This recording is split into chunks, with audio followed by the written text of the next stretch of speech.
ciptakan masterpiece kita hari ini juga, atau saat ini juga. Pengertiannya seperti ini. Pernah dengar lukisan Mona Lisa? Pasti. Pasti. Ya, tentunya Mona Lisa adalah lukisan paling terkenal. Ya, bukan yang paling terbaik ya, tapi paling terkenal.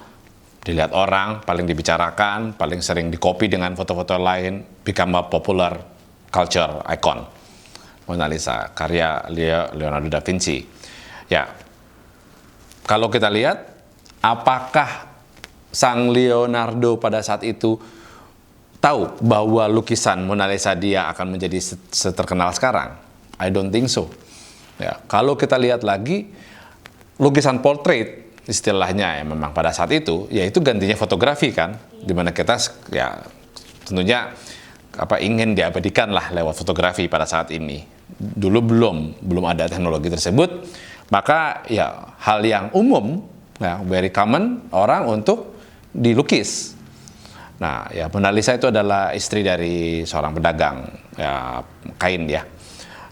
Orang kelas menengah biasa, ya, cukup beruang, cukup punya uang ya, tapi bukan orang super rich seperti itu, bukan. Jadi dalam arti kata konteksnya adalah bahwa lukisan Mona Lisa tersebut hanya tipikal lukisan biasa, ya tipikal job biasa yang dilakukan oleh orang biasa, ya. Jadi tidak ada hal yang istimewa. Nah pertanyaannya, lalu apakah Leonardo melukis dengan konteks dia melakukan hal yang biasa-biasa saja? Lukisan Mona Lisa tersebut diteruskan sama dia sampai kurang lebih 15 tahun. Ya, walaupun itu akhirnya jadi pertanyaan kita, yang dilukis tuh dapat lukisannya apa enggak, that's another thing. Ya, namun intinya adalah bahwa dalam kurun waktu 15 tahun itu diperkirakan ya waktu tersebut, Leonardo terus-menerus untuk mengupgrade, ya, memperbaiki satu pekerjaan yang dianggapnya biasa. Berbeda misalnya dengan karya dia, misalnya Last Supper, ya. Nah itu memang proyek khusus kan, ya kan, di dalam gereja, ya kan, penyembuhan makan malam terakhir Yesus. Itu memang proses yang spektakular kasarnya ya. Itu gereja pada saat itu adalah klien yang paling punya uang adalah gereja. Jadi berbeda. Sementara Mona Lisa ini tidak ada yang spesial dari sang tokohnya juga, ya karena dia hanya istri orang pedagang biasa, ya. Namun sekali lagi dia tidak menganggap bahwa pekerjaan tersebut merupakan pekerjaan sia-sia.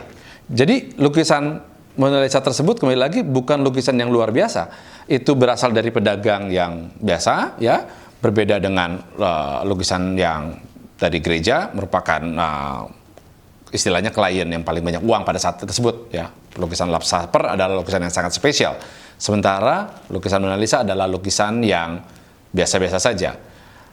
Maka kita bisa melihat bagaimana Leonardo tidak memperlakukan lukisan tersebut menjadi, atau proyek tersebut, pekerjaan tersebut adalah pekerjaan yang begitu-begitu aja. Leonardo tidak pernah merasa atau bercita-cita bahwa lukisan ini akan menjadi lukisan yang, ya kan, akan ada di Paris, semua orang melihat menjadi lukisan ikon di dunia. Tentu tidak seperti itu, tapi dia tidak pernah meremehkan pekerjaan yang sangat simpel. Jadi, bila kita belajar dari kasus tersebut, pekerjaan kita saat ini, tugas sekolah kita bila kalian mahasiswa, atau pekerjaan dari yang ada di kantor, atau pekerjaan sangat simpel diminta tolong sama orang tua atau saudara untuk membuat warung kecil misalnya, atau bahkan tong sampah. Tidak ada pekerjaan yang dapat kita anggap remeh bila kita menghargai diri kita sendiri. Jadi kembali lagi, Leonardo mempunyai visi bahwa dia adalah seorang pelukis yang, atau scientist, atau whatever he thinks about himself, but he knows, dia tahu sekali bahwa dia orang yang sangat spesial. Maka dia tidak pernah menganggap, oke, lukisan-lukisan potret, tapi kalau gue ngelukis yang kayak seperti ini, in my own way, dengan cara gue sendiri, yang tentunya berbeda sama orang lain, dan akan menjadi suatu karya yang spesial. Jadi kembali lagi, masterpiece tersebut bukanlah sesuatu kondisi yang ideal, yang mendapatkan klien yang terbaik, atau tugas yang luar biasa, atau pendanaan proyek kita yang luar biasa. Tidak. Hal-hal yang paling simpel pun bisa menjadi istimewa. Kembali lagi, bahwa kita menghargai diri kita atau tidak. Itu paling penting.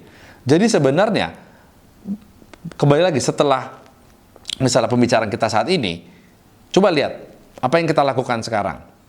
Ya, tugas kita kah? Project kita kah? Hanya membuat interior biasa, atau membuat logo company yang biasa, atau membuat corporate profile satu perusahaan yang lain yang biasa-biasa saja.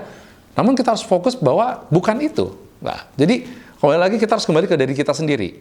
Ya, kita melihat lagi project kita yang ada, kita lakukan bahwa ini akan menjadi benda yang terbaik di dunia. Dan saya mencurahkan fokus tenaga saya, effort saya dalam setiap apapun pekerjaan yang kita lakukan. Nah, itu sebenarnya adalah step untuk kita menjadi lebih baik. Jadi kembali lagi bahwa masterpiece bukannya suatu kondisi ideal, tapi masterpiece itu adalah sebutan untuk suatu karya yang dilakukan sungguh-sungguh. Apapun tugasnya yang kita lakukan atau yang kita dapatkan pada saat itu juga. So, ciptakan masterpiece kita saat ini juga.